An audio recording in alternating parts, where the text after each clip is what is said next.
dhinaca biyaha ceelasha dhaadheer ee qodaalkoodii la dhamaystiray waa 15 qoor dheer 3 waaji 2 qabri dahare 5 burqod mid ka xandhaale hal ararso hal wardheer hal ireysa oo baabil ka tirsan hal ceelasha dhaadheer ee qodaalkoodii socdaa waa 10 ceel dhagax madow hal xajidiiriya gaashaamo hal garasley dhuxun hal urwaale hal cadaley hal dhuxun hal qubi hal lagahida hal maiso iyo afkan iyo mid hala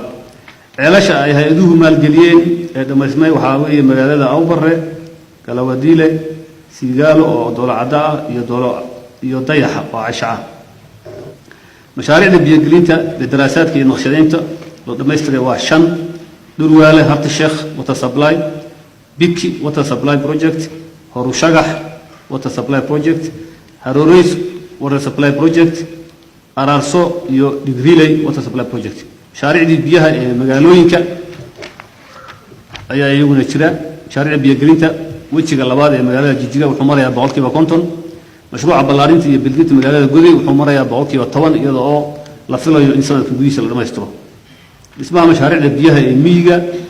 qaar bayax ilaa galo mashruucaasi wuxuu marayaa 100% gabi ilaa Andabayd 185 ayliso ilaa Waruuf wuxuu marayaa 180 ceel macaan wuxuu marayaa 190 Ararso 198 Dabafayd River Intake 160 Cherey ama Cadaadle 150 mashaariicda hadda socda hal jiid oo Ararso ah oo wash program kamid ah 140 ayuu marayaa